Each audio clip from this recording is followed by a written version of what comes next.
Hello everyone, welcome back to the Bhardwaj economics classes.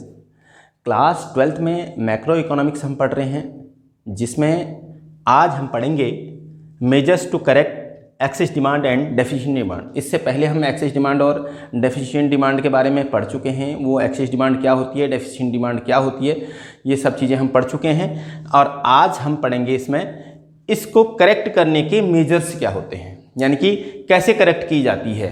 ठीक है, excess demand की condition है तो इकोनॉमी उसे कैसे करेक्ट किया जाता है और डेफिशिएंट डिमांड को कैसे करेक्ट। तो इसको जो करेक्ट करने एक्सेस डिमांड और डेफिशिएंट डिमांड को करेक्ट करने का जो मेजर्स होते हैं उसके फिस्कल पॉलिसी और मॉनेटरी पॉलिसी कहा जाता है। और एक्सेस डिमांड क्या होता है ये आप समझ ही रहे पहले ही कि excess demand is equal to क्या होता है, AD is greater than AS. Excess demand की कंडीशन कब होती है, जब एडी एएस से ज़्यादा हो जाता है। एग्रीगेट डिमांड एग्रीगेट सप्लाई से ज़्यादा हो जाती है। डेफिशिएंट डिमांड की कंडीशन कब होती है, जब AD is less than AS. जब एडी एएस से कम हो जाता है तो ऐसी कंडीशन को डेफिशिएंट डिमांड कहते हैं। तो अब यहाँ पर सबसे पहले फिस्कल पॉलिसी में आज हम केवल फिस्कल पॉलिसी पढ़ेंगे, क्योंकि मॉनेटरी पॉलिसी और फिस्कल पॉलिसी काफ़ी बड़ा हो जाता है। तो इसमें फिस्कल पॉलिसी एक पार्ट पढ़ेंगे आज। तो इसमें फिस्कल पॉलिसी कहते किसे हैं और इसका काम क्या होता है, तो ये हम समझे पहले। Fiscal policy refers to revenue and expenditure policy of the government. Government की रेवेन्यू एंड एक्सपेंडिचर पॉलिसी को ही फिस्कल पॉलिसी कहा जाता है, यानी कि जो हमारी गवर्नमेंट की कलेक्शन और खर्चा करने वाली, यानी कि जो इनकम और खर्च करने वाली जो पॉलिसी होती है, जिसके द्वारा इकोनॉमी को कंट्रोल किया जाता है, वहाँ पर मनी फ्लो को कंट्रोल किया जाता है, तो उसे कहा जाता है fiscal policy. It is also called budgetary policy of government. इसे बजटरी पॉलिसी भी कहा जाता है, गवर्नमेंट की बजटरी पॉलिसी भी कहा जाता है, क्योंकि बजट में ये पॉलिसी शामिल होती है। और तीसरी बात इसमें क्या है, इट फोकस, ये करती क्या है, it focuses on stability of the economy bye correcting the situation of excess demand and deficient demand. जब इकोनॉमी में एक्सेस डिमांड या डेफिशिएंट डिमांड की कंडीशन हो जाती है, एक्सेस डिमांड का मतलब है जब डिमांड ज़्यादा होने लगती है सप्लाई से, तो ऐसी कंडीशन में क्या होता है, इन्फ्लेशन होता है। इन्फ्लेशन का मतलब है कीमतें बढ़ती हैं, प्राइसेस बढ़ते हैं, जो कंडीशन इकोनॉमी के लिए ठीक नहीं होती है। तो और डेफिशिएंट डिमांड का मतलब मंदी, यानी कि जब सप्लाई ज़्यादा होती है और डिमांड कम होती है, तो ऐसी कंडीशन भी इकोनॉमी के लिए ख़राब है, तो उसमें भी इकोनॉमी प्रोग्रेस नहीं कर पाती हम। तो उसमें दोनों कंडीशन को कंट्रोल करने का काम इस पॉलिसी का होता है। तो इसके पार्ट्स क्या हैं, कंपोनेंट्स ऑफ फिस्कल पॉलिसी। इसके 4 पार्ट्स होते हैं। एक तो है गवर्नमेंट एक्सपेंडिचर। गवर्नमेंट एक्सपेंडिचर के द्वारा अपने खर्चे कम ज़्यादा करके, अभी डिटेल में इसे पढ़ेंगे। तो गवर्नमेंट एक्सपेंडिचर्स, दूसरा टैक्सेस के द्वारा, तीसरा पब्लिक बोरोइंग्स या पब्लिक डेट, पब्लिक बोरोइंग्स के द्वारा, और तीसरा बोरोइंग फ्रॉम आरबीआई, आरबीआई से बोरोइंग करके, यानी कि डेफिसिट फाइनेंसिंग इसे कह सकते हैं। इस तरह से 4 टाइप से जो गवर्नमेंट जो है मनी फ्लो को, जो इकोनॉमी में मनी फ्लो है, यानी कि एक्सेस डिमांड और डेफिशिएंट डिमांड की कंडीशन है, उसे कंट्रोल करती है। अब हम ये 4 पार्ट्स एक एक करके एक्सप्लेन कर रहे हैं। गवर्नमेंट एक्सपेंडिचर पहला पार्ट था, 4 कंपोनेंट्स थे। पहला कंपोनेंट था गवर्नमेंट एक्सपेंडिचर। सबसे पहले गवर्नमेंट किस तरह से एक्सपेंडिचर को कम या ज़्यादा करके ये एक्सेस डिमांड या डेफिशिएंट डिमांड को कंट्रोल करती है। देखो, सबसे पहले ये समझना ये है कि गवर्नमेंट एक्सपेंडिचर कहाँ कहाँ करती है। रोड, डैम, ब्रिज एटसेट्रा, ये जो कंस्ट्रक्शंस, पब्लिक कंस्ट्रक्शंस के काम होते हैं, जैसे कि रोड बनाना, डैम बनाना, ब्रिज बनाना, ये सारे खर्चे जो है गवर्नमेंट करती है। दूसरी बात, गवर्नमेंट कहाँ करती है, एजुकेशन एंड पब्लिक वेलफेयर में खर्च करती है। एजुकेशन में बहुत खर्च करती है। एजुकेशन में कि स्कूल बनाना, कॉलेजेस बनाना, उनमें जो है जो भी उसके टीचर्स हैं, प्रोफेसर्स हैं, उनका सिलेक्शन करना, उनकी सैलरी देना, सब ये चीज़ें इसमें खर्च करती है। तीसरा, on the defence and maintenance of law and order, defence में खर्च करती है। ठीक है, डिफेंस में जैसे कि आर्मी के लिए, आर्मी एयरफोर्स जो भी है हमारी सेनाएं, उनके लिए खर्च करती है। पुलिस, लॉ एंड ऑर्डर सब इसमें आ जाता है। जो कंट्री के अंदर जो काम करती है, पुलिस काम करती है, और जजेस काम करते हैं, कोर्ट काम करती है, तो उन सब की सैलरी जाती है, तो वो उसमें खर्च करती है। उसके बाद एक्सपेंडिचर ऑन सब्सिडीज, बहुत सी चीज़ों में गवर्नमेंट सब्सिडीज देती है, तो उनमें खर्च करती है। सब्सिडीज़ का मतलब जैसे कि अभी रिसेंटली आप समझ लीजिए कि जैसे कि कोरोना चल रहा है, तो कोरोना में वैक्सीन फ्री लगाई जा रही है, ठीक है। जैसे गैस के सिलेंडर आते हैं, उसमें जो गवर्नमेंट को वो 800 रुपये पे करना पड़ता है, लेकिन गवर्नमेंट पब्लिक को 500 रुपये में देती है, तो 300 रुपये गवर्नमेंट अपनी तरफ से खर्च करती है। जो उसकी लागत आती है बाहर से, जो सिलेंडर की लागत हमारे पास आती है, गवर्नमेंट को मिलता है, वो 800 रुपये में मिलता है, लेकिन पब्लिक तक 500 रुपये में देती है, तो वो सब्सिडीज होती है। तो इस तरह से सब्सिडीज हैं जो छूट दी जाती है गवर्नमेंट को, तो उनमें सब खर्च करती है। उनमें खर्च करके तो अब कंट्रोल कैसे होगा एक्सेस डिमांड या डेफिशिएंट डिमांड में? अगर रोड, डैम, ब्रिज जितने ही ज़्यादा कंस्ट्रक्शन किया जाएगा, जितने ही ज़्यादा इनका कंस्ट्रक्शन किया जाएगा, यानी कि खर्च किया जाएगा, एजुकेशन पर जितना खर्च किया जाएगा, जितने लोगों को ज़्यादा एम्प्लॉयमेंट दिया जाएगा, या डिफेंस और मेंटेनेंस वगैरह में, इसमें भी एम्प्लॉयमेंट की बात है, इसमें भी जितना रोज़गार ज़्यादा, जितने लोगों को ज़्यादा सेलेक्ट किया जाएगा, या एक्सपेंडिचर सब्सिडी जितनी ज़्यादा दी जाएंगी, उस पर क्या होगा, उससे लोगों की परचेजिंग पावर बढ़ेगी।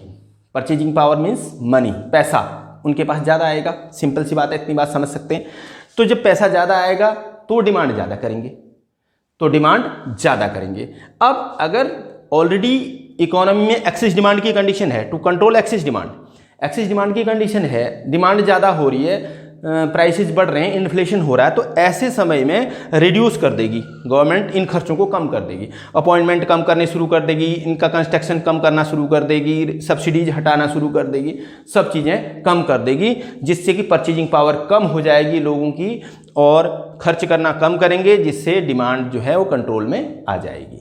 और ऐसे अगर कंडीशन हो डेफिशिएंट डिमांड की, मंदी की कंडीशन हो, डिमांड कम हो रही है, सप्लाई ज़्यादा है इकोनॉमी और डिमांड कम हो रही है, तो प्रोग्रेस नहीं हो रही है, इकोनॉमिक ग्रोथ नहीं हो रही है, तो ऐसी कंडीशन में इंक्रीजिंग द एक्सपेंडिचर, इनको बढ़ाना शुरू कर देगी। रोड, डैम, ब्रिज, ये सब इन पर खर्च ज़्यादा करेगी, एजुकेशन पर, इन सब चीज़ों पर खर्च ज़्यादा करेगी, तो लोगों के पास पैसा ज़्यादा आएगा, वो ज़्यादा खर्च करेंगे, और जिससे एक्सेस डिमांड की डेफिशिएंट डिमांड की कंडीशन कंट्रोल में आ जाए। अब सेकेंड कंपोनेंट है इसका टैक्सेस। अब टैक्सेस को कम या ज़्यादा करके भी क्या होता है, गवर्नमेंट एक्सेस डिमांड और डेफिशिएंट डिमांड की पोजीशन को कंट्रोल कर लेती है।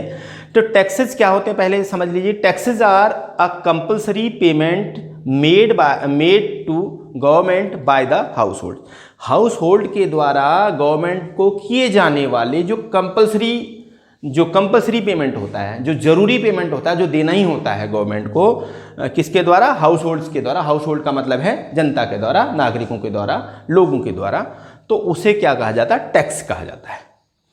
अब टैक्स को कंट्रोल, सिंपल सी बात है, अगर टैक्स को बढ़ा दिया जाए, पब्लिक के लिए टैक्स को बढ़ा दिया जाए, तो क्या होगा, उनकी परचेजिंग पावर कम हो जाएगी, और अगर टैक्स को घटा दिया जाए तो परचेजिंग पावर बढ़ेगी उनकी, क्योंकि उन्हें खर्च करने के लिए ज़्यादा, तो जो परचेजिंग पावर है, यानी कि उसे हम कह सकते हैं डिस्पोजेबल इनकम।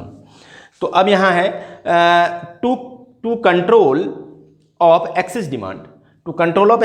अगर इकोनॉमी में एक्सेस डिमांड की कंडीशन है तो कंट्रोल करनी है एक्सेस डिमांड की कंडीशन, तो by increasing the tax burden. अगर एक्सेस डिमांड हो रही है, डिमांड ज़्यादा हो रही है, इन्फ्लेशन हो रहा है, प्राइसेस बढ़ रही हैं, तो ऐसी कंडीशन में क्या होगा कि increasing the tax burden on the house hold, तो गवर्नमेंट टैक्स ज़्यादा लगा देगी हाउस होल्ड्स पर, जनता पर टैक्स ज़्यादा लगाएगी। The government reduce there disposable income, उनकी जो खर्च करने वाली इनकम है, डिस्पोजेबल इनकम का मतलब खर्च करने योग्य इनकम जो है उनकी, यानी कि जो परचेजिंग पावर है उनकी, जिसे वो खर्च करते हैं, जिससे वो डिमांड करते हैं, उसको कम कर देगी। ठीक है, तो क्या कर देगी, रिड्यूस कर देगी, कम कर देगी। एज ए रिजल्ट, जिसका रिजल्ट क्या होगा, एडी विल बी रिड्यूस्ड, तो एग्रीगेट डिमांड रिड्यूस हो जाएगी, कम हो जाएगी। जब पैसा खर्च करने के लिए नहीं होगा तो डिमांड कम करेंगे, तो इस तरह से एक्सेस डिमांड कंट्रोल हो जाएगी। और अगर डेफिशिएंट डिमांड की कंडीशन है और इकोनॉमी में मंदी है, डेफिशिएंट डिमांड की कंडीशन है, तो ऐसी कंडीशन में क्या करेगी, lowering the tax burden the government increases disposable income of the household by lowering, कम करके टैक्स बर्डन को हटा देगी, टैक्स कम कर देगी। गवर्नमेंट जो है लोगों पर टैक्स कम कर देगी, चीज़ों में टैक्स कम कर देगी, जिससे उन्हें टैक्स कम देना होगा, उससे उनकी परचेजिंग पावर बढ़ जाएगी, यानी कि डिस्पोजेबल इनकम बढ़ जाएगी, इंक्रीज हो जाएगी, और जिससे एज ए रिजल्ट, जिसका रिजल्ट ये होगा कि एडी विल बी इंक्रीज, तो एग्रीगेट डिमांड बढ़ने लगेगी। जब उन पर डिस्पोजेबल इनकम बढ़ेगी, उनके खर्च करने के लिए मनी बढ़ेगा, उनके पास होगा, पैसा ज़्यादा होगा, तो वो क्या करेंगे, खर्च ज़्यादा करेंगे, तो डिमांड बढ़ेगी। जब बढ़ेगी तो डेफिशिएंट डिमांड की जो कंडीशन है वो कंट्रोल में आनी शुरू हो जाएगी। अब थर्ड कंपोनेंट है पब्लिक बोरोइंग्स या पब्लिक डेब्ट। पब्लिक डेब्ट या पब्लिक बोरोइंग्स।